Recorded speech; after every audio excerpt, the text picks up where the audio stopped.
السلام علیکم ورحمۃ اللہ نحمدہ ونصلی علی رسولہ الکریم اما بعد فاعوذ باللہ من الشیطان الرجیم بسم اللہ الرحمن الرحیم رب اشرح لی صدری ویسر لی امری واحلل عقدۃ من لسانی یفقہوا قولی۔ الحمدللہ 5واں سپارہ آج شروع کرنا ہے، اور اسی طرح سے جس طرح ہم اسماء الحسنہ کو پہلے کر رہے تھے ان کو ہی دیکھ لیتے ہیں پہلے۔ اور اس میں جیسے کل بھی ہم نے پڑھا تھا، اللہ کرے کہ ہمارے عمل میں بھی آیا ہو کہ اللہ ہی کے لیے اچھے اچھے نام ہیں، اللہ کہہ کر پکارو یا رحمان، جس نام سے بھی پکارو سب اچھے نام ہیں، اور اس کے ناموں کے ساتھ اس کو پکارا جائے، اس سے دعائیں کی جائیں۔ تو اللہ تعالیٰ نے اپنے آپ کو مختلف صفات کے ساتھ موصوف فرمایا ہے قرآن میں۔ جب آپ پڑھ رہے ہوں گے تو دیکھ ہی رہے ہوں گے آج کل، اللہ سبحانہ تعالیٰ سننے والے، دیکھنے والے، جاننے والے، حکمت والے، طاقتور اور غالب ہیں، باریک بین اور باخبر ہیں، قدردان اور حلم والے ہیں، بخشنے والے، مہربان ہیں۔ انہوں نے موسیٰ علیہ السلام سے کلام کیا، وہ اپنے عرش پر مستوی ہیں۔ انہوں نے آدم علیہ السلام کو اپنے ہاتھوں سے پیدا کیا، وہ نیکی کرنے والوں سے محبت کرتے ہیں، ایمانداروں سے راضی ہیں، اور ان کے علاوہ ان کی اور بھی بے شمار ذاتی اور فعلی صفات ہیں۔ ٹھیک ہے، اور مثلاً قیامت کے دن اللہ سبحانہ تعالیٰ آئیں گے فرشتوں کے جلب میں، اور ہر رات کے آخری حصے میں آسمان دنیا کی طرف نزول فرماتے ہیں۔ یہ باتیں اللہ سبحانہ تعالیٰ نے قرآن پاک میں بھی ذکر فرمائی ہیں، اور اس کے رسول صلی اللہ علیہ وسلم نے ان باتوں کو اپنی زبان مبارک سے بھی ارشاد فرمایا ہے۔ تو کہنے کا مقصد یہی ہے کہ ہم زیادہ سے زیادہ اپنے خالق سے ایک تعلق خاطر پیدا کریں، ٹھیک ہے، اور اللہ تعالیٰ کی صفات کو زیادہ سے زیادہ جانیں، کیونکہ ہم چاہتے ہیں کہ ہمیں اللہ سے محبت ہو جائے، اور وہ یعنی خالق ہم سے محبت کرے۔ تو جب ہم کسی سے محبت کرنا چاہتے ہیں نا، یا تو اس کی پہچان تو کریں، وہ کون ہے، کیسا ہے، اس کی معرفت حاصل کرنے کی کوشش کریں، اور ہمارے اندر اللہ سے جڑنے کی جو ایک طلب ہے نا وہ رکھ دی گئی ہے۔ اور رمضان میں الحمدللہ کے شیاطین بھی جکڑ دیے جاتے ہیں، اور اللہ سبحانہ تعالیٰ تو آسمان دنیا پر ہر رات کو نزول فرماتے ہیں۔ سبحان اللہ، وہ عرش پر مستوی ہیں لیکن آسمان دنیا پر وہ نزول فرماتے ہیں ہر رات کو۔ تو ہر رات کو اگر سارا سال کوئی اٹھنے والا نہیں تو آج کل تو ضرور اس بات کی حرص کرے کہ وہ اٹھ کر اپنے اللہ سبحانہ تعالیٰ سے خاص تعلق خاطر پیدا کرے، کیونکہ اللہ تعالیٰ پکارتے ہیں کہ کوئی ہے مجھ سے مانگنے والا تو میں اس کے سوال کو پورا کروں۔ آج جو نام ہم نے اللہ سبحانہ تعالیٰ کا پڑھنا ہے وہ ہے الاکرم، انتہا درجے کا کرم اور احسان کرنے والا۔ اس میں کوئی اس کا ہم پلہ نہیں، ہر قسم کی خیر اس کی مرہون منت ہے، مومنوں کو اپنے فضل سے بدلہ دیتا ہے، اور اعراض کرنے والوں کو مہلت دیتا ہے، اور اپنے عدل سے ان کا محاسبہ کرتا ہے۔ ٹھیک ہے، یعنی اکرم ہے، پہلے ہم نے الکریم پڑھا تھا، اب دوسرا جو ہے مبالغے کا صیغہ ہے کہ وہ انتہا درجے کے کرم اور احسان کرنے والے ہیں، اور کوئی اس کا ہم پلہ نہیں ہے۔ تو آپ پہلے بھی ہم پڑھ چکے نا کہ ان کی تمام صفات مطلق ہیں، ایبسولوٹ ہیں، ذاتی ہیں، قدیم ہیں، اور لیس کمثلہ شیء، اس جیسا تو کوئی ہے ہی نہیں۔ وَلِلَّهِ الْمَثَلُ الْأَعْلَىٰ، اور اللہ کے لیے تو اعلیٰ مثال ہے، ٹھیک ہے، اور اس کی مثال جیسا کوئی نہیں ہے۔ تو دنیا میں جو بھی خیر ہے، ہر طرح کی خیر اللہ ہی کی مرہون منت ہے، اور اگر ہم اس میں غور کرتے چلے جائیں تو آپ یہ دیکھیں کہ بعض اوقات دوسروں کو خیر پہنچا کر ہم جو خود پر تکبر کر رہے ہوتے ہیں، اس تکبر کا بھی خاتمہ ہو جائے، کہ اگر ہم کسی کو کوئی خیر دیتے بھی ہیں تو وہ دراصل اللہ سبحانہ تعالیٰ کی ہی عطا کردہ ہوتی ہے، اور اللہ تعالیٰ مومنوں کو اپنے فضل سے بدلہ عطا فرماتے ہیں۔ اور دوسری طرف جو اللہ کو نہیں مانتا تو ان کے لیے ان کا کرم کیا ہے، ان کی جود و سخا کیا ہے کہ وہ ان کو مہلت دیتے ہیں، اور پھر اپنے عدل سے محاسبہ کرتے ہیں۔ اور اسی لیے ہم دیکھتے ہیں کہ برائی کا بدلہ تو اس کی مثل ہی ہوتا ہے، لیکن نیکیوں کا بدلہ بڑھا چڑھا کے دگنا تگنا کر دیا جاتا ہے۔ تو یہ اللہ تعالیٰ کا خاص کرم ہی ہے۔ تو وہ بڑے سخی اور فیاض ہیں، ان کی عطا کا، بخشش کا سلسلہ کبھی ختم نہیں ہوا۔ تو جب ہم دعا کریں تو ہمارے دل میں یہ یقین اتر جائے کہ ہم کیوں اتنے یعنی کہ ڈیسپریٹ ہو جاتے ہیں جب ہم دعا مانگ رہے ہوتے ہیں، کیونکہ دیکھیں آپ، اللہ سبحانہ تعالیٰ کی بخشش کا سلسلہ تو کبھی ختم ہی نہیں ہوا۔ ہم بچپن سے کھا رہے ہیں اور لے رہے ہیں، اللہ سے لے رہے ہیں، اور اللہ سبحانہ تعالیٰ قادر ہونے کے باوجود معاف کر دیتے ہیں، وعدہ کرتے ہیں تو پورا کر دیتے ہیں، اور دیتے ہیں تو انسان کو اس کی امید سے زیادہ دیتے ہیں۔ اور جو اس سے مانگے تو اس کی التجا کو رد نہیں کرتے۔ اس کے بعد اگلا جو نام آج ہم نے پڑھنا ہے الوہاب، بہت زیادہ عطیات والا، جو بلا عوض دیتا ہے۔ وہاب میں کیا چیز آتی ہے کہ بلا عوض، یعنی بعض اوقات ہم کسی کی مدد کر رہے ہوتے ہیں کیونکہ اس سے ہمیں کوئی لالچ ہوتی ہے، لیکن اللہ سبحانہ و تعالیٰ بغیر کسی عوض کے عطا کرتے ہیں، بغیر کسی لالچ کے عطا کرتے ہیں، نیز بغیر سوال کے انعام کرتے ہیں۔ ٹھیک ہے، کتنی بے شمار ایسی نعمتیں ہیں جو ہم نے سوال بھی نہیں کی ہوتی لیکن اللہ تعالیٰ ہمیں دے چکے ہوتے ہیں۔ اور پھر یہ کہ اللہ تعالیٰ الصمد ہیں، الغنی ہیں، تو انہیں تو کوئی لالچ ہی نہیں مخلوق سے۔ پھر اس کے بعد الجواد، اپنی مخلوق کو بہت زیادہ نوازنے والا اور ان پر فضل و احسان کرنے والا، اور مومنوں کے لیے اس کے فضل وجود کا بہت بڑا حصہ ہے۔ ٹھیک ہے، یعنی مخلوق کو سب کو ہی نوازنے والے ہیں اور ان پر فضل احسان کرنے والے ہیں، لیکن مومنوں کے لیے اللہ سبحانہ تعالیٰ کی خاص معیت بھی ہوتی ہے، اس کا خاص فضل اور احسان ہوتا ہے۔ تو اگر ہم چاہتے ہیں کہ اللہ تعالیٰ کا خاص فضل اور احسان پائیں تو اس کے لیے ہمیں اپنے ایمان کے درجات کو چیک کرنا ہوگا۔ جتنا زیادہ ایمان ہوتا ہے نا، اتنا ہی اللہ کی مدد اور اس کی معیت خاص انسان کو حاصل ہوتی ہے۔ قرآن کا آغاز کر لیتے ہیں۔ ہم نے آج 5واں سپارہ انشاءاللہ شروع کرنا ہے، اور جیسا کہ رمضان المبارک ہے تو آپ دیکھیں کہ تھوڑے سے روزے اب گزرے ہیں، تو کہیں طبیعت میں کسل مندی یا سستی بھی آ رہی ہوگی، کچھ لوگ یعنی کہ توانائی کے لحاظ سے خود کو ڈاؤن فیل کر رہے ہوتے ہیں، تو اللہ تعالیٰ نے رمضان کے ساتھ قرآن کا ایک خاص تعلق جوڑا ہے۔ اور آپ یہ دیکھیں کہ جس وقت آپ کو ایسی سستی یا کسل مندی ہو تو وضو کریں اور قرآن پڑھنا شروع کر دیں، اور اگر قرآن نہیں پڑھ سکتے یا کہیں بزی ہیں تو کچھ سننا شروع کر دیں۔ ٹھیک ہے، قرآن سننا شروع کر دیں یا قرآن میں فہم و تدبر سننا شروع کر دیں، کوئی بھی تفسیر کی کلاس ہو رہی ہے یا کچھ ہو رہا ہے تو آپ یہ دیکھیں گے کہ وہ ساری جو کسل مندی تھی، سستی تھی، اور ایک بے چینی کی کیفیت ہوتی ہے نا بعض اوقات، اور ظاہر ہے روزہ ایک صبر کا کام ہے، تو لیکن ہم نے کوشش کرنی ہے کہ ہم دن کے اوقات کو بھی ضائع نہ کریں، یعنی یہ نہ ہو کہ ہم اتنے سست ہوں کہ روزہ رکھ کے ہمارا سارا دن صرف سونے میں ہی گزرے، اور اس کے بعد ہم صرف افطاری اور سحری کی تیاریوں میں رہیں اور اس سے برکات حاصل نہ کر سکیں۔ جس حد تک ہم سے ممکن ہو، رات کا قیام ہے، صبح کا روزہ ہے، عبادات ہیں، قرآن میں تفکر تدبر ہے، مغفرت کی دعائیں مانگنی ہیں، صدقہ و خیرات کرنا ہے، یعنی ایسا مہینہ ہے کہ کوئی بد نصیب ہی ہوگا جو اس مہینے کو پائے اور اس میں سے کچھ حاصل نہ کرے۔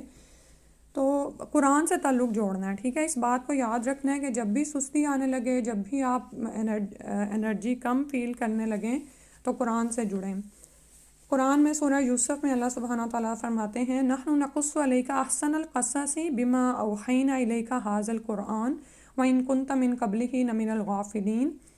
اے پیغمبر صلی اللہ علیہ وسلم، ہم اس قرآن کے ذریعے سے جو ہم نے تمہاری طرف بھیجا ہے بہترین اسلوب میں ایک قصہ بیان کرتے ہیں، اور یقیناً تم اس سے پہلے بے خبر تھے۔ یہ آیت جو ہے میں نے قرآن کی صداقت کے حوالے سے چنی ہے کہ یہ جو قصہ ہے یوسف علیہ السلام کا، اور ایک ہی جگہ پر، اور احسن قصص ہے، یہ اس بات کا ثبوت ہے کہ یہ کتاب اللہ سبحانہ تعالیٰ کی طرف سے ہے، نہیں تو رسول صلی اللہ علیہ وسلم تو اس کو جانتے ہی نہ تھے، وہ تو اس سے بے خبر تھے۔ اور اسی طرح دوسری وجہ اس آیت کو پڑھنے کی یہ ہے کہ آپ یہ دیکھیں کہ قرآن میں جو قصے کہانیاں بیان کیے گئے ہیں نا، تو قصہ انسان کی زندگی پر کیا اثر چھوڑتا ہے۔ ہم یہ جو کہانیاں سنتے پڑھتے رہتے ہیں نا، یہ ہماری سوچ پہ گہرے انداز سے اثر انداز ہوتی ہیں، اور یاد رکھیے کہ وہ خواتین جو ٹی وی ڈراموں کی اور ان چیزوں کی عادی ہیں نا، یہ ان پر اثر ڈالتے ہیں۔ ان سے ہر ممکن حد تک باہر نکلنے کی کوشش کریں، کیونکہ کہانیاں انسان کی سوچ کو بدل دیتی ہیں۔ تو احسن القصص کی طرف آئیں جو قرآن میں بیان کیے گئے ہیں، کیونکہ کیا ہوتا ہے کہ بعض اوقات جو باقی باتیں قرآن میں بیان ہوئی ہیں وہ ہمیں بعض اوقات خشک لگتی ہیں، ٹھیک ہے، کیونکہ عقائد کو سمجھنا تھوڑا سا بعض لوگوں کے لیے مشکل ہوتا ہے، تو کوئی نہیں، وہ قرآن کی کہانیاں پڑھیں۔ آپ دیکھیں جو آپ کہانیاں پڑھیں گے نا، آپ کی کردار سازی ہوتی چلی جائے گی، آپ کی شخصیت کی تعمیر ہوتی چلی جائے گی، آپ ایک نئے انسان بن جائیں گے، ٹھیک ہے۔ تو یاد رکھنا ہے کہ کہانیاں، قصے انسان کی سوچ پر اثر انداز ہوتے ہیں، اور قرآن کے قصے انسان کو مثبت سوچ عطا کرتے ہیں، ٹھیک ہے۔ جیسے بھی بات ہو رہی تھی نا کہ جب انسان ڈاؤن ہوتا ہے تو کیا ہوتا ہے، منفی سوچیں اس کی طرف آنا شروع ہو جاتی ہیں، ٹھیک ہے۔ شیاطین تو جکڑ دیے گئے ہیں، لیکن جو وہ اپنا نفس کا ایک ہے نا کہ وہ اب ہم کہیں گے کہ اچھا میں ہی سارے کام کروں اور یہ روزے ہیں اور بڑا ہی مشکل ہو رہا ہے. بعض اوقات ایسی سچویشنز آتی ہیں، ان میں قرآن آپ کی مدد کرے گا، آپ کو مثبت انداز میں سوچنے کی عادت ڈالے گا انشاءاللہ. تو آج آغاز کر لیتے ہیں. کل جو سوال آپ نے کیا تھا سورہ النساء آیت نمبر 22 پہ نہیں 23 پہ، تو اس میں آپ یہ دیکھیں کہ خون کے رشتے جو ہیں وہ حرام کیے گئے ہیں. اس کے علاوہ حسب یعنی جو سحر کے ہیں، سسرال کے رشتوں میں ساس اور ادھر سے سسر جو ہیں وہ آپ کے محرم ہوں گے. اور اسی طرح اگر پہلی بیوی سے اولاد ہے، لڑکیاں ہیں، اور اس لڑکی سے یعنی کہ وہ بیوی اپنی اولاد لے کر آئی ہے، رخصت ہو گئی ہیں، تو وہ ربیبہ ہیں اور وہ بھی محرم رشتوں میں شامل ہو جاتی ہیں. ٹھیک ہے، تو میں نے کہا اس کو ایکسپلین کرنا ضروری ہے کیونکہ اس میں صرف خون کے رشتے بیان نہیں کیے گئے. اور اس کے علاوہ رضاعت کا معاملہ یہ ہے کہ رضاعت ان تمام رشتوں کو حرام کرتا ہے جس کو خون حرام کر دیتا ہے. آگے پڑھتے ہیں. آج تلاوت سنتے ہیں پہلی آیت کی. بسم اللہ. بسم الله الرحمن الرحيم. حرمت عليكم أمهاتكم وبناتكم وأخواتكم وعماتكم وخالاتكم وبنات الأخ وبنات الأخت وأمهاتكم اللاتي أرضعنكم وأخواتكم من الرضاعة وأمهات نسائكم وربائبكم اللاتي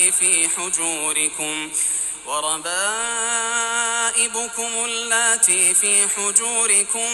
من نسائكم اللاتي دخلتم بهن فإن لم تكونوا دخلتم بهن فلا جناح عليكم وحلائل أبنائكم الذين من أصلابكم وأن تجمعوا بين الأختين إلا ما قد سلف إن الله كان غفورا رحيما. والمحصنات من النساء إلا ما ملكت أيمانكم كتاب الله عليكم وأحل لكم ما وراء ذلكم أن تبتغوا بأموالكم محصنين غير مسافحين فما استمتعتم به منهن فآتوهن أجورهن فريضة ولا جناح عليكم فيما تراضيتم به من بعد الفريضة إن الله كان عليما حكيما. اچھا، آیت نمبر 23 میں آپ دیکھیں کہ لا کا سائن ہے. بات جو کل والی آیت پہ ختم ہوئی تھی وہی آگے چل رہی ہے. تو بات اس طرح شروع ہو رہی ہے. نیز تمام شوہروں والی عورتیں بھی حرام ہیں مگر وہ کنیزیں جو تمہارے قبضہ میں آ جائیں. تمہارے لیے یہی اللہ کا قانون ہے. ان کے ماں سوا جتنی بھی عورتیں ہیں انہیں اپنے مال کے ذریعے حاصل کرنا تمہارے لیے جائز قرار دیا گیا ہے، بشرطے کہ اس سے تمہارا مقصد نکاح میں لانا ہو، محض شہوت رانی نہ ہو. پھر ان میں سے جن سے تم نے نکاح کا لطف اٹھاؤ انہیں ان کے مقررہ حق مہر ادا کرو. ہاں، اگر مہر مقرر ہو جانے کے بعد زوجین میں باہمی رضامندی سے کچھ سمجھوتا ہو جائے تو پھر تم پر کوئی گناہ نہیں. اللہ تعالیٰ یقیناً سب کچھ جاننے والا اور حکمت والا ہے. اور جو شخص کسی آزاد عورت کو نکاح میں لانے کا مقدور نہ رکھتا ہو وہ کسی مومنہ کنیز سے نکاح کر لے جو تمہارے قبضہ میں ہوں، اور اللہ تمہارے ایمان کا حال خوب جانتا ہے. کوئی عورت آزاد ہو یا کنیز سب ایک ہی جن سے ہیں، لہٰذا ان کے مالکوں کی اجازت سے تم ان سے نکاح کر سکتے ہو اور دستور کے مطابق ان کے حق مہر ادا کرو تاکہ وہ حصار نکاح میں آ جائیں، یعنی نکاح کے قلعے میں. نہ وہ شہوت رانی کرتی پھریں اور نہ خفیہ یارانے گانٹھیں. پھر نکاح میں آ جانے کے بعد بھی اگر بدکاری کی مرتکب ہوں تو ان کی سزا آزاد عورتوں کی سزا سے نصف ہے. یہ سہولت تم میں سے اس شخص کے لیے ہے جو زنا کے گناہ میں پڑ جانے سے ڈرتا ہو، اور اگر تم صبر و ضبط سے کام لو تو یہ تمہارے لیے بہتر ہے، اور اللہ تعالیٰ بہت بخشنے والا اور رحم کرنے والا ہے. اللہ یہ چاہتا ہے کہ سب کچھ واضح طور پر تمہیں بتلا دے اور ان لوگوں کے طریقوں پر تمہیں چلائے جو تم سے پہلے گزر چکے ہیں اور تم پر نظر رحمت سے متوجہ ہو، اور اللہ سب کچھ جاننے والا اور حکمت والا ہے۔ اللہ تو یہ چاہتا ہے کہ تم پر نظر رحمت سے متوجہ ہو، مگر جو لوگ اپنی خواہشات کے پیچھے پڑے ہوئے ہیں وہ یہ چاہتے ہیں کہ تم راہ راست سے ہٹ کر دور تک چلے جاؤ۔ اللہ یہ چاہتا ہے کہ تم سے رسم و رواج کی پابندیوں کو ہلکا کر دے، کیونکہ انسان کمزور پیدا کیا گیا ہے۔ اے ایمان والو، آپس میں ایک دوسرے کے مال باطل طریقوں سے نہ کھاؤ۔ درست صورت یہ ہے کہ باہمی رضامندی سے آپس میں لین دین ہو اور اپنے آپ کو قتل نہ کرو، بلا شبہ اللہ تم پر نہایت مہربان ہے۔ اور جو شخص از راہ ظلم و زیادتی ایسے کام کرے گا، ہم جلد ہی اسے دوزخ میں ڈال دیں گے، اور اللہ کے لیے کوئی مشکل کام نہیں۔ جن بڑے بڑے گناہ کے کاموں سے تمہیں منع کیا گیا ہے، اگر تم ان سے بچتے رہے تو ہم تمہاری چھوٹی موٹی برائیوں کو تم سے تمہارے حساب سے محو کر دیں گے اور تمہیں عزت کی جگہ داخل کریں گے۔ اگر اللہ نے تم میں سے کسی ایک کو دوسرے پر کچھ فضیلت دے رکھی ہے تو اس کی ہوس نہ کرو۔ جو کچھ مردوں نے کمایا ہے اس کے مطابق ان کا حصہ یعنی ثواب ہے، اور جو عورتوں نے کمایا ہے اس کے مطابق ان کا بھی حصہ یعنی ثواب ہے۔ ہاں، اللہ سے اس کے فضل کی دعا مانگتے رہا کرو، یقیناً اللہ ہر چیز کو خوب جانتا ہے۔ اور جو کچھ ترکہ والدین یا قریبی رشتہ دار چھوڑ جائیں، ہم نے اس کے وارث مقرر کر دیے ہیں، اور وہ لوگ بھی جن سے تم نے عقد یعنی موالات باندھ رکھا ہے، لہٰذا انہیں ان کا حصہ ادا کرو، یقیناً اللہ تعالیٰ ہر چیز پر حاضر اور ناظر ہے۔ مرد عورتوں کے جملہ معاملات کے ذمہ دار اور منتظم ہیں، اس لیے کہ اللہ نے ایک کو دوسرے پر فضیلت دے رکھی ہے، اور اس لیے بھی کہ وہ اپنے مال خرچ کرتے ہیں۔ لہٰذا نیک عورتیں وہ ہیں جو شوہروں کی فرما بردار ہوں اور ان کی عدم موجودگی میں اللہ کی حفاظت اور نگرانی میں ان کے حقوق یعنی مال و آبرو کی حفاظت کرنے والی ہوں۔ اور جن بیویوں سے تمہیں سرکشی کا اندیشہ ہو انہیں سمجھاؤ، اگر نہ سمجھیں تو خوابگاہوں میں ان سے الگ رہو، پھر بھی نہ سمجھیں تو انہیں مارو، پھر اگر وہ تمہاری بات قبول کر لیں تو خواہ مخواہ ان پر زیادتی کے بہانے تلاش نہ کرو، یقیناً اللہ بلند مرتبے والا اور بڑی شان والا ہے۔ اور اگر تمہیں زوجین کے باہمی تعلقات بگڑ جانے کا خدشہ ہو تو ایک ثالث مرد کے خاندان سے اور ایک عورت کے خاندان سے مقرر کر لو۔ اگر وہ دونوں صلح چاہتے ہوں تو اللہ تعالیٰ ان میں موافقت پیدا کر دے گا، اللہ تعالیٰ یقیناً سب کچھ جاننے والا اور باخبر ہے۔ اور اللہ کی عبادت کرو اور اس کے ساتھ کسی کو شریک نہ بناؤ، والدین سے اچھا سلوک کرو، نیز قریبی رشتہ داروں، یتیموں، مسکینوں، رشتہ دار ہمسائے، اجنبی ہمسائے، اپنے ہم نشین اور مسافر، ان سب سے اچھا سلوک کرو، نیز ان لونڈی غلاموں سے بھی جو تمہارے قبضے میں ہیں، اللہ تعالیٰ یقیناً مغرور اور خود پسند بننے والے کو پسند نہیں کرتا۔ جو لوگ بخل کرتے ہیں اور دوسروں کو بھی بخل کی ہدایت کرتے ہیں، اور جو کچھ اللہ نے انہیں اپنے فضل سے دے رکھا ہے اسے چھپاتے ہیں، ایسے کفران نعمت کرنے والوں کے لیے ہم نے رسوا کن عذاب تیار کر رکھا ہے۔ اور ان لوگوں کے لیے بھی جو خرچ تو کرتے ہیں مگر لوگوں کو دکھانے کے لیے، وہ نہ اللہ پر ایمان رکھتے ہیں نہ آخرت کے دن پر، اور ایسی صفات رکھنے والے جس شخص کا شیطان ساتھی بن گیا تو وہ بہت برا ساتھی ہے۔ اور ان کا کیا بگڑتا تھا اگر وہ اللہ اور آخرت کے دن پر ایمان لے آتے، اور جو اللہ نے انہیں مال و دولت دیا تھا اس سے اللہ کی راہ میں خرچ کرتے، اور اللہ انہیں خوب جاننے والا ہے۔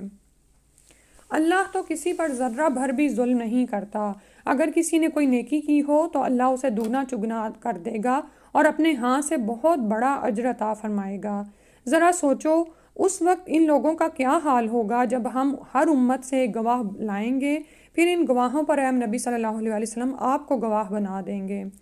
اس دن جن لوگوں نے کفر کیا اور رسول کی نافرمانی کی ہوگی، یہ آرزو کریں گے کہ کاش زمین پھٹ جائے اور وہ اس میں سما جائیں، اور وہ اللہ سے کوئی بات چھپا نہ سکیں گے۔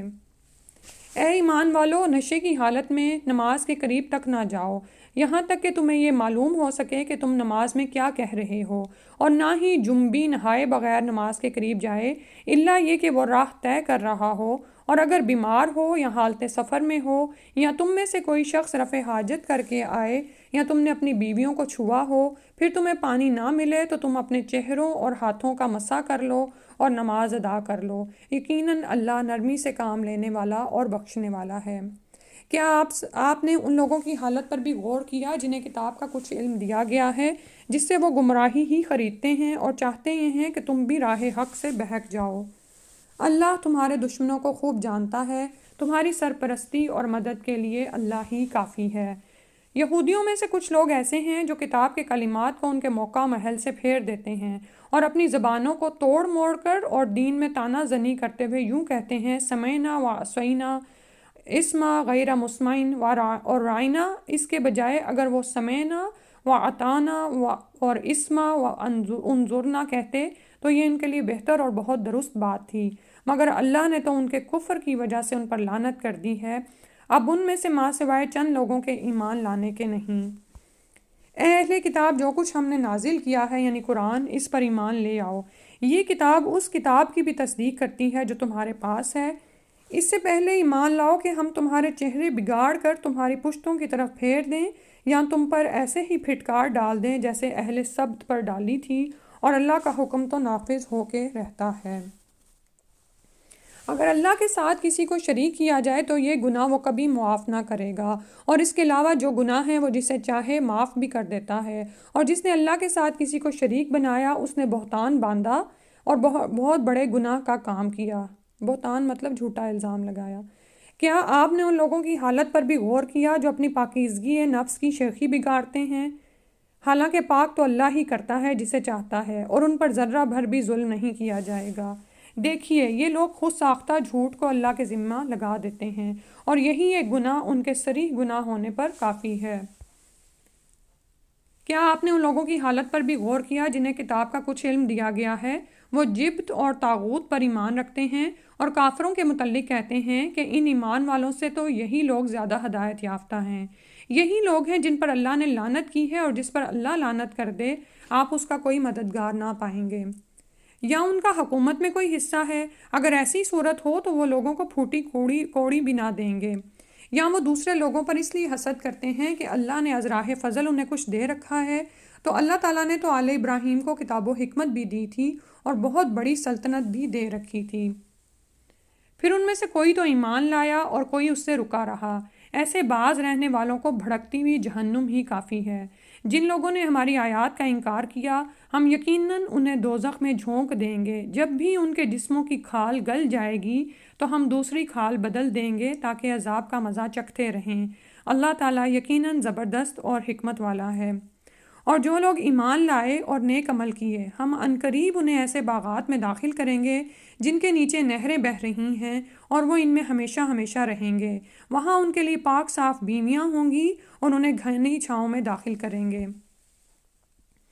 مسلمانوں، اللہ تمہیں حکم دیتا ہے کہ جو لوگ امانت داروں کے حقدار ہیں انہیں یہ امانتیں ادا کر دو، اور جب لوگوں میں فیصلہ کرنے لگو تو انصاف سے فیصلہ کرو۔ اللہ تعالیٰ یقیناً تمہیں اچھی نصیحت کرتا ہے اور وہ سب کچھ سننے والا اور دیکھنے والا ہے۔ اے ایمان والو، اللہ کی اور اس کے رسول کی اطاعت کرو اور ان حاکموں کی بھی جو تم میں سے ہوں۔ پھر اگر کسی بات پر تمہارے درمیان جھگڑا پیدا ہو جائے تو اگر تم اللہ اور آخرت کے دن پر ایمان رکھتے ہو تو اس معاملہ کو اللہ اور اس کے رسول کی طرف پھیر دو، یہی طریقہ کار بہتر اور انجام کے لحاظ سے اچھا ہے۔ اے نبی صلی اللہ علیہ وآلہ وسلم، آپ نے ان لوگوں کے حال پر غور کیا جو دعویٰ تو یہ کرتے ہیں کہ جو کچھ آپ کی طرف نازل کیا گیا ہے اس پر بھی ایمان لائے ہیں اور اس پر بھی جو آپ سے پہلے اتارا گیا تھا، مگر چاہتے یہ ہیں کہ اپنا مقدمہ طاغوت کے پاس لے جائیں، حالانکہ انہیں یہ حکم دیا گیا تھا کہ وہ طاغوت کے فیصلے تسلیم نہ کریں، اور شیطان تو یہ چاہتا ہے کہ انہیں گمراہ کر کے بہت دور تک لے جائے۔ اور جب انہیں کہا جاتا ہے کہ اس چیز کی طرف آؤ جو اللہ نے نازل کی ہے اور رسول کی طرف آؤ، تو آپ منافقوں کو دیکھیں گے کہ وہ آپ کے پاس آنے سے گریز کرتے ہیں۔ پھر اس وقت ان کا کیا حال ہوتا ہے جب ان کے اپنے کرتوتوں کی بدولت ان پر کوئی مصیبت آ پڑتی ہے۔ وہ آپ کے پاس اللہ کی قسمیں کھاتے ہوئے آتے ہیں کہ ہمارا ارادہ تو بھلائی اور باہمی موافقت کے سوا کچھ نہ تھا۔ ایسے لوگوں کے دلوں میں جو کچھ ہوتا ہے اللہ اسے خوب جانتا ہے، سو آپ ان سے اعراض کیجئے اور نصیحت کیجئے اور ایسی بات کہیے جو ان کے دلوں میں اتر جائے، اور انہیں بتلائیے کہ ہم نے جو رسول بھی بھیجا ہے اس لیے بھیجا ہے کہ اللہ کے حکم کی بنا پر اس کی اطاعت کی جائے، اور جب انہوں نے اپنے آپ پر ظلم کر لیا تھا تو اگر وہ اس وقت آپ کے پاس آ جاتے اور اللہ سے بخشش طلب کرتے اور رسول بھی ان کے لیے بخشش طلب کرتا تو یقیناً اللہ کو توبہ قبول کرنے والا اور رحم کرنے والا پاتے۔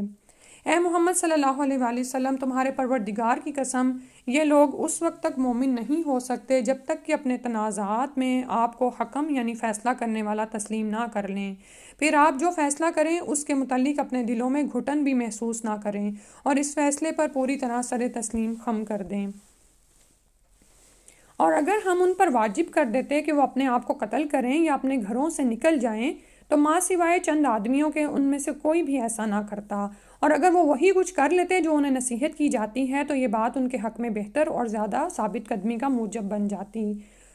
اس صورتحال میں ہم انہیں اپنے ہاں سے بہت بڑا اجر بھی دیتے اور انہیں سیدھی راہ پر بھی چلائے رکھتے۔ اور جو شخص اللہ اور رسول کی اطاعت کرتا ہے تو ایسے لوگ ان لوگوں کے ساتھ ہوں گے جن پر اللہ نے انعام کیا ہے، یعنی انبیاء، صدیقین، شہیدوں اور صالحین کے ساتھ، اور رفیق ہونے کے لحاظ سے یہ لوگ کتنے اچھے ہیں۔ ایسا فضل اللہ ہی کی طرف سے ہوگا اور حقیقت جاننے کے لیے اللہ تعالیٰ کا علیم ہونا ہی کافی ہے۔ اے ایمان والو، اپنے بچاؤ کا سامان ہر وقت اپنے پاس رکھو، پھر خواہ الگ الگ دستوں کی شکل میں کوچ کرو یا سب اکٹھے مل کر کرو۔ تم میں سے کوئی ایسا بھی ہے جو دیدہ دانستہ پیچھے رہ جاتا ہے، پھر اگر تمہیں کوئی مصیبت پہنچ جائے تو کہتا ہے مجھ پر تو اللہ نے بہت احسان کیا ہے کہ میں ان میں موجود نہ تھا، اور اگر تم پر اللہ کا فضل ہو جائے تو یوں بات کرتا ہے جیسے تمہارے اور اس کے درمیان کوئی دوستی کا رشتہ تھا ہی نہیں، اور کہتا ہے کاش میں بھی ان کے ساتھ ہوتا تو کتنی بڑی کامیابی سے ہمکنار ہو جاتا۔ لہٰذا جن لوگوں نے آخرت کے عوض دنیا کی زندگی کو بیچ دیا ہے انہیں اللہ کی راہ میں لڑنا چاہیے، اور جو شخص اللہ کی راہ میں لڑتا ہے پھر خواہ وہ شہید ہو جائے یا غالب آ جائے، جلد ہی دونوں صورتوں میں ہم اسے بہت بڑا اجر عطا کریں گے۔ مسلمانوں، تمہیں کیا ہو گیا ہے کہ تم اللہ کی راہ میں جہاد نہیں کرتے، جبکہ کئی کمزور مرد، عورتیں اور بچے ایسے ہیں جو یہ فریاد کرتے ہیں کہ اے ہمارے پروردگار، ہمیں اس بستی سے نکال جس کے باشندے ظالم ہیں، اور اپنی جناب سے ہمارے لیے کوئی حامی اور مددگار پیدا فرما دے۔ جو لوگ ایمان لائے ہیں وہ تو اللہ کی راہ میں جنگ کرتے ہیں، اور جو کافر ہیں وہ طاغوت کی راہ میں، سو ان شیطان کے دوستوں سے خوب جنگ کرو، یقیناً شیطان کی چال کمزور ہوتی ہے۔ کیا آپ نے ان لوگوں کے حال پر غور نہیں کیا جنہیں کہا گیا تھا کہ ابھی جنگ سے ہاتھ روکے رکھو اور ابھی صرف نماز قائم کرو اور زکوٰۃ ادا کرتے رہو، پھر جب ان پر جہاد فرض کیا گیا تو ان میں سے کچھ لوگ لوگوں سے یوں ڈرنے لگے جیسے اللہ سے ڈرنا چاہیے یا اس سے بھی زیادہ، اور کہنے لگے اے ہمارے رب، تو نے ہم پر جنگ کیوں فرض کر دی؟ ہمیں مزید کچھ عرصہ کے لیے مہلت کیوں نہ دی؟ آپ ان سے کہیے کہ دنیا کا آرام تو چند روزہ ہے اور ایک پرہیزگار کے لیے آخرت ہی بہتر ہے، اور ان پر ذرہ بھر بھی ظلم نہیں کیا جائے گا۔ جہاں کہیں بھی تم ہو موت تمہیں آ ہی لے گی، خواہ تم مضبوط قلعوں میں محفوظ ہو جاؤ، اور اگر انہیں کوئی فائدہ پہنچے تو کہتے ہیں کہ یہ اللہ کی طرف سے پہنچا ہے، اور اگر کوئی مصیبت پڑ جائے تو کہتے ہیں یہ تمہاری وجہ سے پہنچی ہے۔ آپ ان سے کہیے کہ سب کچھ اللہ ہی کی طرف سے ہوتا ہے، آخر ان لوگوں کو کیا ہو گیا ہے کہ بات کو سمجھنے کی کوشش ہی نہیں کرتے۔ اگر تجھے کوئی فائدہ پہنچے تو وہ اللہ کی طرف سے ہوتا ہے، اور اگر کوئی مصیبت آئے تو وہ تیرے اپنے اعمال کی بدولت ہوتی ہے، اور ہم نے آپ کو سب لوگوں کے لیے رسول بنا کر بھیجا ہے، اور اس بات پر اللہ کی گواہی ہی کافی ہے۔ جس کسی نے رسول کی اطاعت کی تو اس نے اللہ کی اطاعت کی، اور اگر کوئی منہ موڑتا ہے تو ہم نے آپ کو ان پر پاسبان بنا کر نہیں بھیجا۔ وہ آپ سے تو کہتے ہیں کہ ہم اطاعت کریں گے، لیکن جب آپ کے ہاں سے چلے جاتے ہیں تو ان میں سے کچھ لوگ رات کو جمع ہو کر آپ کی باتوں کے برعکس مشورے کرتے ہیں، اور جو وہ مشورے کرتے ہیں اللہ انہیں لکھتا جاتا ہے، لہٰذا ان کی پرواہ نہ کیجیے اور اللہ پر بھروسہ رکھیے، اور اللہ پر بھروسہ کرنا ہی کافی ہے۔ کیا یہ لوگ قرآن میں غور نہیں کرتے؟ اگر یہ قرآن اللہ کے علاوہ کسی اور کی طرف سے ہوتا تو اس میں بہت سے اختلافات پاتے، اور جب کوئی امن کی یا خطرے کی خبر ان تک پہنچتی ہے تو اسے فوراً اڑا دیتے ہیں، اور اگر وہ اسے رسول یا آپ کے کسی ذمہ دار حاکم تک پہنچاتے تو وہ ایسے لوگوں کے علم میں آ جاتی جو اس سے صحیح نتیجہ اخذ کر سکتے ہیں، اور اگر اللہ کا فضل اور اس کی رحمت تمہارے شامل حال نہ ہوتی تو تم ماں سوائے چند لوگوں کے شیطان کے پیچھے لگ جاتے۔ سو آپ اللہ کی راہ میں جہاد کیجئے، آپ پر صرف آپ کی ہی ذمہ داری ہے، اور مسلمانوں کو جہاد کی رغبت دلائیے۔ ممکن ہے کہ اس طرح اللہ تعالیٰ کافروں کی لڑائی کو روک ہی دے، اور اللہ کا زور بڑا زبردست ہے اور وہ انہیں سزا دینے میں بہت سخت ہے۔ جو شخص بھلائی کی سفارش کرے گا تو اس سے اسے حصہ ملے گا، اور جو برائی کی سفارش کرے گا اس سے بھی وہ حصہ پائے گا، اور اللہ ہر چیز پر نظر رکھنے والا ہے۔ جب کوئی شخص تمہیں سلام کہے تو تم اس سے بہتر اس کے سلام کا جواب دو یا کم از کم وہی کلمہ کہہ دو، یقیناً اللہ ہر چیز کا حساب رکھنے والا ہے۔ اللہ کے سوا کوئی الہ نہیں، وہ یقیناً تمہیں قیامت کے دن اکٹھا کرے گا جس کے آنے میں کوئی شک نہیں، اور اللہ سے زیادہ سچی بات اور کس کی ہو سکتی ہے۔ مسلمانوں، تمہیں کیا ہو گیا ہے کہ تم منافقوں کے بارے میں دو گروہ بن گئے، حالانکہ اللہ نے انہیں ان کے اعمال کی بدولت اندھا کر دیا ہے۔ کیا تم یہ چاہتے ہو کہ جسے اللہ نے گمراہ کیا ہے اسے راہ راست پر لے آؤ، حالانکہ جسے اللہ گمراہ کر دے آپ اس کے لیے کوئی راہ نہیں پا سکتے۔ وہ تو یہ چاہتے ہیں کہ تم بھی ویسے ہی کافر ہو جاؤ جیسے وہ خود ہوئے ہیں، تاکہ سب برابر ہو جائیں، لہٰذا ان میں سے کسی کو آپ دوست نہ بناؤ یہاں تک کہ وہ اللہ کی راہ میں ہجرت نہ کر کے آ جائیں، اور اگر وہ ایسا نہ کریں تو جہاں انہیں پاؤ انہیں پکڑو اور قتل کرو، اور ان میں سے کسی کو بھی آپ دوست یا مددگار نہ بناؤ۔ البتہ اس حکم سے وہ منافق مستثنیٰ ہیں جو ایسی قوم سے جا ملیں جن سے تمہارا معاہدہ ہو چکا ہو، یا ایسے منافق بھی مستثنیٰ ہیں جو تمہارے پاس دل برداشتہ آتے ہیں، وہ نہ تمہارے خلاف لڑنا چاہتے ہیں اور نہ ہی اپنی قوم سے، اور اگر اللہ چاہتا تو انہیں تم پر مسلط کر دیتا، پھر وہ تمہارے خلاف لڑائی کرتے۔ اب اگر وہ کنارہ کش رہتے ہیں اور لڑائی پر آمادہ نہیں اور تمہیں صلح کی پیشکش کرتے ہیں تو پھر اللہ نے ان پر تمہاری دست درازی کی کوئی گنجائش نہیں رکھی۔ پھر آپ کو ایک اور قسم کے منافق بھی ملیں گے جو یہ چاہتے ہیں کہ تم سے بھی امن میں رہیں اور اپنی قوم سے بھی،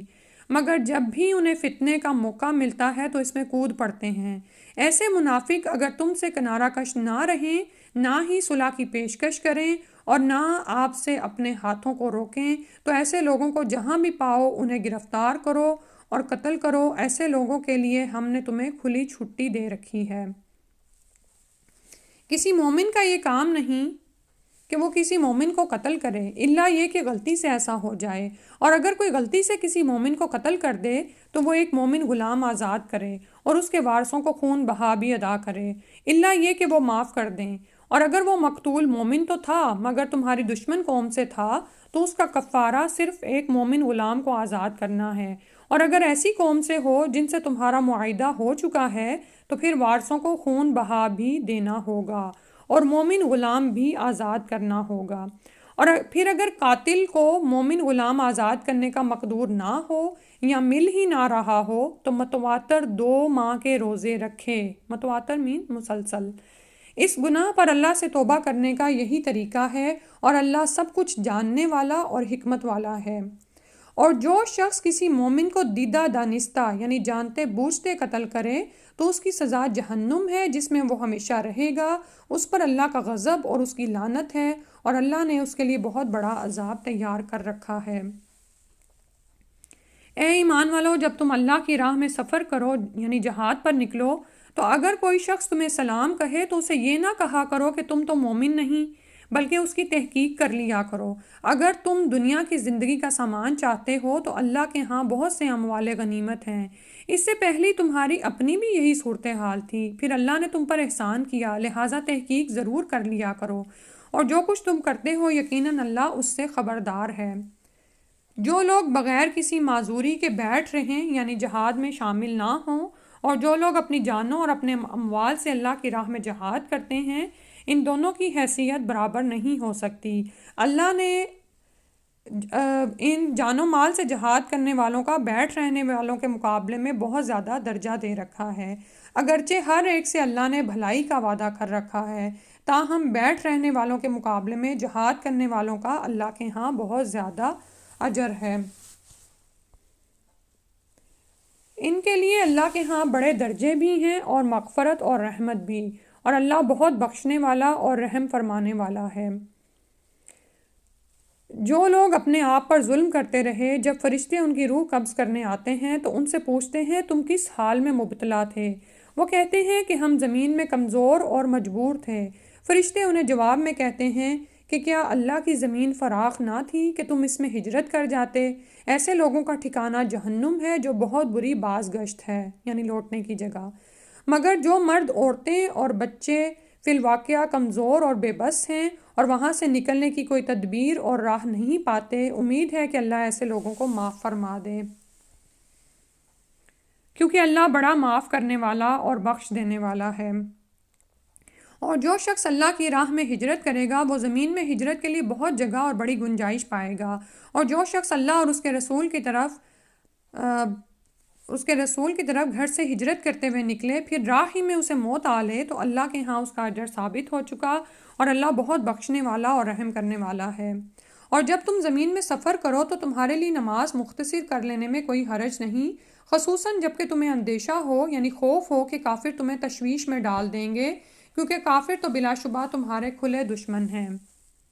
اور جب آپ مسلمانوں کے درمیان موجود ہوں اور آپ حالت جنگ میں انہیں نماز پڑھانے کھڑے ہوں، تو ایک گروہ تمہارے ساتھ نماز کے لیے کھڑا ہو اور اپنے ہتھیار پاس رکھیں۔ جب یہ گروہ سجدہ کر چکے تو پیچھے ہٹ جائے، اور دوسرا گروہ جس نے ابھی نماز ادا نہیں کی آگے آئے اور آپ کے ساتھ نماز ادا کرے۔ انہیں بھی چاہیے کہ وہ اپنا بچاؤ کا سامان اور ہتھیار اپنے ساتھ رکھیں۔ کافر تو چاہتے ہی یہ ہیں کہ تمہیں اپنے ہتھیاروں اور سامان سے غافل کر دیں تاکہ وہ تم پر یکبارگی پل پڑیں۔ ہاں، اگر بارش کی وجہ سے یا بیماری کی وجہ سے ہتھیار پہننے میں تکلیف محسوس کرو تو انہیں اتار دینے میں کوئی حرج نہیں۔ پھر بھی اپنے بچاؤ کا پورا خیال رکھو، اللہ تعالیٰ نے کافروں کے لیے یقیناً رسوا کرنے والا عذاب تیار کر رکھا ہے۔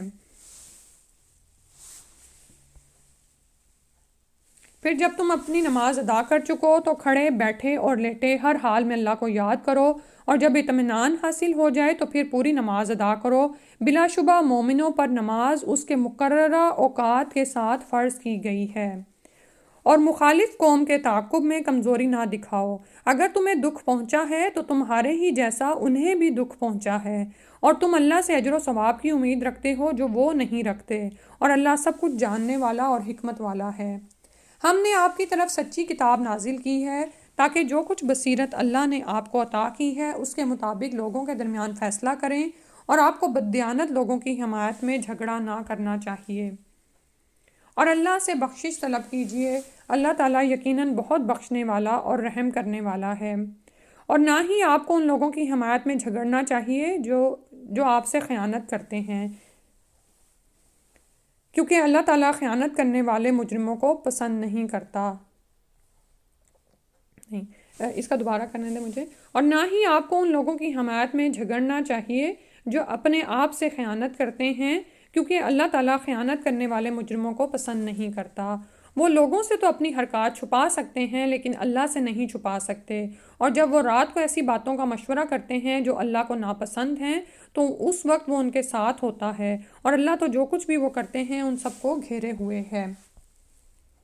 دیکھو، تم لوگ دنیا کی زندگی میں تو ان کی حمایت میں جھگڑ رہے ہو، مگر قیامت کے دن ان کی حمایت میں اللہ سے کون جھگڑے گا یا ان کا کون وکیل ہوگا؟ اور جو شخص کوئی برا کام کر بیٹھے یا اپنے آپ پر ظلم کر لے پھر اللہ سے بخشش طلب کرے تو وہ اللہ تعالیٰ کو بخشنے والا اور رحم کرنے والا پائے گا۔ اور جو شخص کوئی گناہ کا کام کرتا ہے تو اس کا وبال اسی پر ہوتا ہے، اور اللہ سب کچھ جاننے والا حکمت والا ہے۔ اور جو شخص کوئی خطا یا گناہ کا کام تو خود کرے پھر اسے کسی بے گناہ کے ذمہ تھوپ دے تو اس نے بہتان اور صریح گناہ کا بار اپنے اوپر لاد لیا۔ اور اگر اللہ کا فضل اور اس کی رحمت آپ کے شامل حال نہ ہوتی تو انصار کے ایک گروہ نے تو ارادہ کر ہی لیا تھا کہ آپ کو بہکا دیں، حالانکہ وہ اپنے آپ ہی کو بہکا رہے ہیں، اور وہ آپ کا کچھ بھی بگاڑ نہیں سکتے کیونکہ اللہ نے آپ پر کتاب و حکمت نازل کی ہے اور آپ کو وہ کچھ سکھلا دیا جو آپ نہیں جانتے تھے۔ یہ آپ پر اللہ کا بہت ہی بڑا فضل ہے۔ ان کی اکثر سرگوشیوں میں خیر نہیں ہوتی، الا یہ کہ کوئی شخص پوشیدہ طور پر لوگوں کو صدقہ کرنے یا بھلے کام کرنے یا لوگوں کے درمیان صلح کرانے کا حکم دے، اور جو شخص ایسے کام اللہ کی رضا جوئی کے لیے کرتا ہے تو ہم اسے بہت بڑا اجر عطا کریں گے۔ مگر جو شخص راہ راست کے واضح ہو جانے کے بعد رسول کی مخالفت کرے اور مومنوں کی راہ چھوڑ کر کوئی اور راہ اختیار کرے تو ہم اسے ادھر ہی پھیر دیتے ہیں جدھر کا رخ خود اس نے کر لیا ہے، پھر ہم اسے جہنم میں جھونک دیں گے جو بہت بری بازگشت ہے۔ اللہ کے ساتھ اگر کسی کو شریک بنایا جائے تو یہ گناہ وہ کبھی معاف نہیں کرے گا، اور اس کے علاوہ جو دوسرے گناہ ہیں انہیں وہ جسے چاہے معاف کر دے، اور جس نے کسی کو اللہ کا شریک بنایا وہ گمراہی میں دور تک چلا گیا۔ یہ مشرکین اللہ کو چھوڑ کر دیویوں کو پکارتے ہیں، حقیقت میں وہ سرکش شیطان ہی کو پکار رہے ہوتے ہیں جس پر اللہ نے لعنت کی ہے، اور جس نے اللہ سے کہا تھا کہ میں تیرے بندوں میں سے ایک مقررہ حصہ لے کر رہوں گا۔ اور میں انہیں گمراہ کر کے چھوڑوں گا، انہیں آرزوئیں دلاؤں گا اور انہیں حکم دوں گا کہ وہ چوپایوں کے کان پھاڑ ڈالیں، اور انہیں یہ بھی حکم دوں گا کہ وہ اللہ کی پیدا کردہ صورت میں تبدیلی کر ڈالیں۔ اور جس شخص نے اللہ کو چھوڑ کر شیطان کو اپنا سرپرست بنا لیا، اس نے سری نقصان اٹھایا۔ شیطان ان سے وعدے کرتا اور امیدیں دلاتا ہے، اور جو وعدے بھی شیطان انہیں دیتا ہے وہ فریب کے سوا کچھ نہیں ہوتے۔ ایسے لوگوں کا ٹھکانہ جہنم ہے، جس سے نجات کی وہ کوئی صورت نہ پائیں گے۔ اور جو لوگ ایمان لائے اور اچھے عمل کیے تو انہیں ہم ایسے باغات میں داخل کریں گے جن کے نیچے نہریں جاری ہیں، وہ اس میں ہمیشہ رہیں گے۔ اللہ کا وعدہ سچا ہے، اور قول میں اللہ سے بڑھ کر اور کون سچا ہو سکتا ہے۔ نجات کا دار و مدار نہ تمہاری آرزوؤں پر ہے اور نہ اہل کتاب کی آرزوؤں پر۔ جو بھی برے کام کرے گا اس کی سزا پائے گا، اور اللہ کے سوا کسی کو اپنا حامی و مددگار نہ پائے گا۔ اور جو کوئی اچھے کام کرے گا، خواہ وہ مرد ہو یا عورت، بشرطے کہ وہ ایمان لانے والا ہو، تو ایسے ہی لوگ جنت میں داخل ہوں گے، اور ان کی ذرہ بھر بھی حق تلفی نہیں کی جائے گی۔ اور اس شخص سے کس کا دین بہتر ہو سکتا ہے جس نے اللہ کے سامنے اپنا سر تسلیم خم کر دیا ہو، وہ نیکوکار بھی ہو اور یکسو ہو جانے والے ابراہیم کے طریقے کی پیروی کر رہا ہو، اس ابراہیم علیہ السلام کی جسے اللہ نے اپنا مخلص دوست بنا لیا تھا۔ جو کچھ آسمانوں اور زمین میں ہے سب اللہ ہی کا ہے، اور اللہ ہر چیز کا احاطہ کیے ہوئے ہے۔ لوگ آپ سے عورتوں کے بارے میں فتویٰ پوچھتے ہیں، آپ ان سے کہیے کہ ان کے بارے میں اللہ تمہیں فتویٰ دیتا ہے، اور اس بارے میں بھی جو یتیم عورتوں سے متعلق اس کتاب میں پہلے سے تمہیں سنائے جا چکے ہیں، جن کے مقررہ حقوق تو تم دیتے نہیں، یعنی میراث وغیرہ، اور ان سے نکاح کرنے کی رغبت رکھتے ہو، اور ان بچوں کے بارے میں بھی جو ناتواں ہیں۔ نیز اللہ تمہیں یہ بھی ہدایت دیتا ہے کہ یتیموں کے ساتھ انصاف پر قائم رہو، اور جو بھلائی کا کام تم کرو گے اللہ یقیناً اسے خوب جانتا ہے۔ اور اگر کسی عورت کو اپنے خامن سے بدسلوکی یا بے رخی کا اندیشہ ہو تو اگر میاں بیوی آپس میں کچھ کمی بیشی کر کے سمجھوتا کر لیں تو دونوں پر کچھ گناہ نہیں، اور صلح بہرحال بہتر ہے۔ اور لالچ تو ہر نفس کو لگا ہوا ہے، لیکن اگر تم احسان کرو اور اللہ سے ڈرتے رہو تو جو کچھ تم کرو گے اللہ یقیناً اس سے خوب واقف ہے۔ اگر تم اپنی بیویوں کے درمیان کما حق کا عدل کرنا چاہو بھی تو ایسا ہرگز نہ کر سکو گے، لہٰذا یوں نہ کرنا کہ ایک بیوی کی طرف تو پوری طرح مائل ہو جاؤ اور باقی کو لٹکتا چھوڑ دو۔ اور اگر تم اپنا رویہ درست رکھو اور اللہ سے ڈرتے رہو تو بلا شبہ اللہ بخشنے والا رحم کرنے والا ہے۔ اور اگر دونوں میاں بیوی میں صلح نہ ہو سکے اور وہ ایک دوسرے سے الگ ہو جائیں تو اللہ اپنی مہربانی سے ہر ایک کو دوسرے کی محتاجی سے بے نیاز کر دے گا، اور اللہ تعالیٰ بڑی وسعت والا اور حکمت والا ہے۔ جو کچھ آسمانوں اور زمین میں ہے سب اللہ ہی کا ہے۔ تم سے پہلے جن لوگوں کو کتاب دی گئی تھی انہیں ہم نے تاکیدی حکم دیا تھا، اور تمہارے لیے بھی یہی حکم ہے کہ اللہ سے ڈرتے رہو، اور اگر تم کفر کرو گے تو سمجھ لو کہ جو کچھ آسمانوں اور زمین میں ہے وہ تو اللہ ہی کا ہے، اور وہ بڑا بے نیاز اور حمد کے لائق ہے۔ ہاں، جو کچھ آسمانوں اور زمین میں ہے سب اللہ ہی کا ہے، اور ہر کام میں اللہ کا کارساز ہونا ہی کافی ہے۔ لوگو، اگر اللہ چاہے تو تمہیں ہٹا کر تمہاری جگہ دوسرے لوگ لا سکتا ہے، اور اللہ اس بات پر پوری قدرت رکھتا ہے۔ جو شخص دنیا کے بدلے کا ارادہ رکھتا ہے تو اللہ کے ہاں تو دنیا کا بدلہ بھی ہے اور آخرت کا بھی، اور اللہ سب کچھ سننے والا دیکھنے والا ہے۔ اے ایمان والو، اللہ کی خاطر انصاف پر قائم رہتے ہوئے گواہی دیا کرو، خواہ وہ گواہی تمہارے اپنے یا تمہارے والدین اور قریبی رشتہ داروں کے خلاف ہی پڑے۔ اگر کوئی فریق دولت مند ہے یا فقیر ہے، بہر صورت اللہ ہی ان دونوں کا تم سے زیادہ خیر خواہ ہے، لہٰذا اپنی خواہش نفس کے پیچھے پڑ کر عدل کی بات کو چھوڑو نہیں، اور اگر گول مول سی بات کرو یا سچی بات کہنے سے کترا جاؤ تو جان لو کہ جو کچھ تم کرتے ہو اللہ اس سے واقف ہے۔ اے ایمان والو، خلوص دل سے اللہ پر، اس کے رسول پر اور اس کتاب پر ایمان لاؤ جو اس نے اپنے رسول پر نازل کی ہے، نیز اس کتاب پر بھی جو اس سے پہلے اس نے نازل کی تھی۔ اور جو شخص اللہ، اس کے فرشتوں، اس کی کتابوں، اس کے رسولوں اور روز آخرت کا انکار کرے تو وہ گمراہی میں بہت دور تک چلا گیا۔ بلا شبہ جو لوگ ایمان لائے پھر کفر کیا، پھر ایمان لائے پھر کفر کیا، پھر کفر میں بڑھتے ہی چلے گئے، اللہ انہیں ہرگز نہیں بخشے گا اور نہ ہی انہیں سیدھی راہ دکھائے گا۔ منافق لوگوں کو آپ صلی اللہ علیہ وآلہ وسلم یہ مسئلہ سنا دیجئے کہ ان کے لیے دردناک عذاب ہے۔ جو مومنوں کو چھوڑ کر کافروں کو دوست بناتے ہیں تو کیا یہ لوگ کافروں کے ہاں عزت چاہتے ہیں؟ حالانکہ عزت تو سب اللہ ہی کے لیے ہے۔ اللہ تعالیٰ اپنی کتاب میں یہ حکم پہلے نازل کر چکا ہے کہ جب تم سنو کہ آیات الہی کا انکار کیا جا رہا ہے اور ان کا مذاق اڑایا جا رہا ہے تو وہاں ان کے ساتھ مت بیٹھو یہاں تک کہ یہ لوگ کسی دوسری بات میں نہ لگ جائیں، ورنہ تم بھی اس وقت انہی جیسے ہو جاؤ گے۔ بلا شبہ اللہ تعالیٰ منافقوں اور کافروں کو جہنم میں جمع کرنے والا ہے۔ وہ منافقین جو آپ کے بارے میں ہر وقت منتظر رہتے ہیں، اگر اللہ کی مہربانی سے تمہیں فتح نصیب ہو تو کہتے ہیں کیا ہم تمہارے ساتھ نہ تھے، اور اگر کافروں کا پلہ بھاری رہے تو انہیں کہتے ہیں کیا ہم تم پر قابو پانے کی قدرت نہ رکھتے تھے اور اس کے باوجود ہم نے تمہیں مسلمانوں سے بچا نہیں لیا۔ بس اللہ ہی قیامت کے دن تمہارے اور ان کے درمیان فیصلہ کرے گا، اور اللہ نے کافروں کے لیے مسلمانوں پر غالب آنے کی ہرگز کوئی گنجائش نہیں رکھی۔ یہ منافق اللہ سے دھوکہ بازی کرتے ہیں جبکہ اللہ ان کے دھوکہ کو انہی پر ڈال دیتا ہے، اور جب وہ نماز کے لیے کھڑے ہوتے ہیں تو ڈھیلے ڈھالے کھڑے ہوتے ہیں۔ یہ لوگ دوسروں کو دکھانے کے لیے نماز ادا کرتے ہیں اور اللہ کو کم ہی یاد کرتے ہیں۔ یہ کفر اور ایمان کے درمیان لٹک رہے ہیں، نہ ادھر کے ہیں نہ ادھر کے، اور جسے اللہ گمراہ کر دے آپ اس کے لیے کوئی راستہ نہ پائیں گے۔ اے ایمان والو، مومنوں کو چھوڑ کر کافروں کو اپنے دوست نہ بناؤ۔ کیا تم اپنے آپ پر اللہ کی صریح حجت قائم کرنا چاہتے ہو؟ یہ منافقین دوزخ کے سب سے نچلے طبقہ میں ہوں گے اور آپ صلی اللہ علیہ وآلہ وسلم ان کا کوئی مددگار نہ پائیں گے۔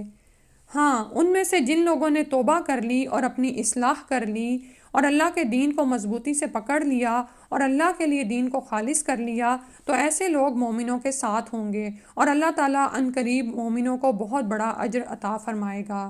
اگر تم لوگ اللہ کا شکر ادا کرو اور خلوص نیت سے ایمان لے آؤ تو اللہ کو کیا پڑی ہے کہ تمہیں عذاب دے، جبکہ اللہ بڑا قدردان اور سب کچھ جاننے والا ہے۔ الحمدللہ یہاں تک ہم نے 5 سپارے کر لیے ہیں، اور آخری بات پھر السلام وہی علیکم، ہے۔ مجھے تھوڑا سا ڈاؤٹ ہوا ہے کہ آیت نمبر 70 اور 71 کی میننگ اسکپ ہوئی ہے، میننگ پتہ نہیں اسکپ؟ کسی اور سے پوچھ لیں، مجھے ایسا ڈاؤٹ ہوا ہے۔ اچھا، میرے پاس تو پتہ کیا ایپ پہ کھلا ہوا ہے، پھر میں دیکھتی ہوں ابھی نا 70 اور 71 کی۔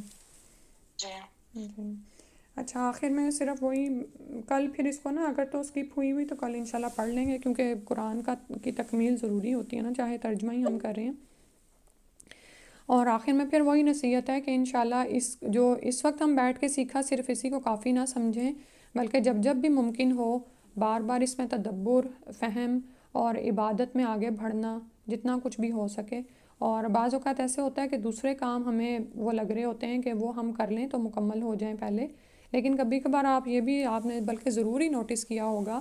کہ جتنا زیادہ ہم اپنا قرآن کا یومیہ پورا کر لیتے ہیں نا، مثلاً آپ نے روزانہ کے 1 یا 2 سپارے پڑھنے، اس کو سمجھنا، یا جو بھی کام رکھے ہوئے ہیں نا، پہلے ان کو ضرور پورا کر لیا کریں۔ آپ دیکھیں گے کہ آپ کے کاموں میں بھی برکت آ جائے گی اور وہ سہولت سے بآسانی وقت پر مکمل ہو جائیں گے، ٹھیک ہے؟ تو اللہ تعالیٰ نے ہمیں یہ جو وقت دیا ہوتا ہے نا، یہ ہماری اپنی تربیت کا بھی وقت ہے کہ ہم زیادہ سے زیادہ اپنی آخرت کی تیاری میں بھاگ دوڑ کریں، تو اللہ تعالیٰ ہمارے دنیا کے کاموں کو ہمارے لیے آسان کر دیتے ہیں اور راہیں ایسے کھول دیتے ہیں کہ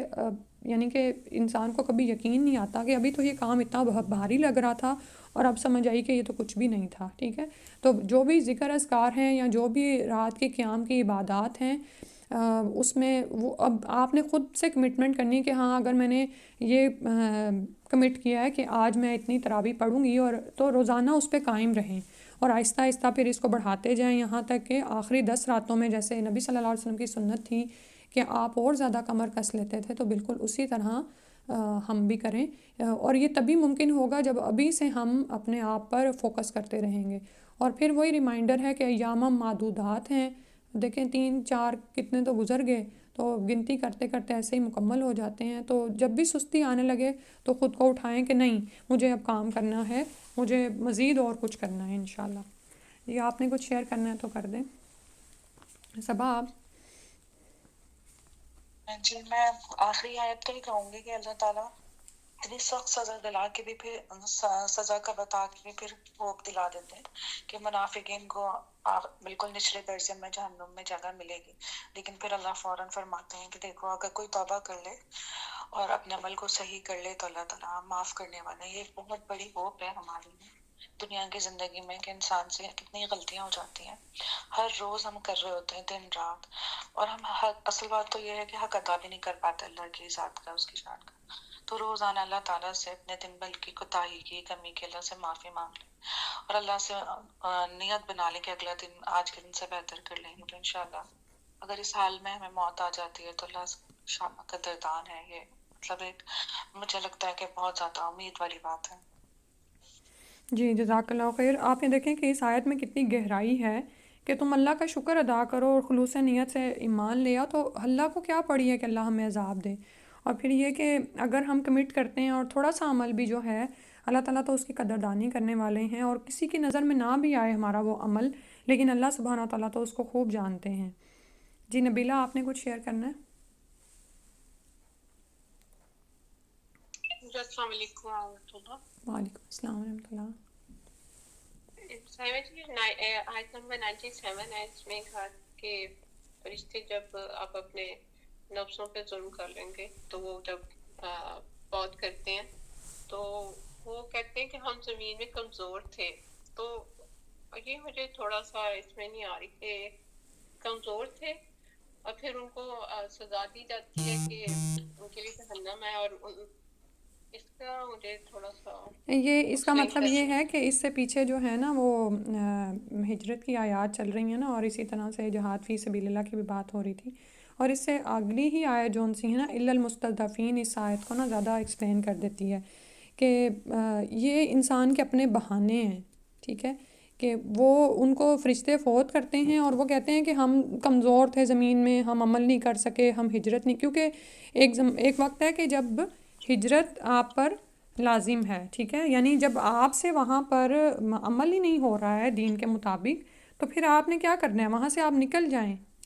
ٹھیک ہے، یعنی یہ آیت ایسے مسلمانوں سے متعلق ہے جنہوں نے ہجرت پر قادر ہونے کے باوجود ہجرت نہیں کی اور اپنا گھر بار چھوڑ کر دارالہجرت یعنی مدینہ جانے میں پس و پیش کرتے رہے. ٹھیک ہے، مدینہ ہجرت کرنا ضروری تھا، اور یہی یہ جو آ رہا نا ظالمی انفسہم، مدینہ کی طرف ہجرت نہ کرنا ان کی اپنی جانوں پر ظلم تھا.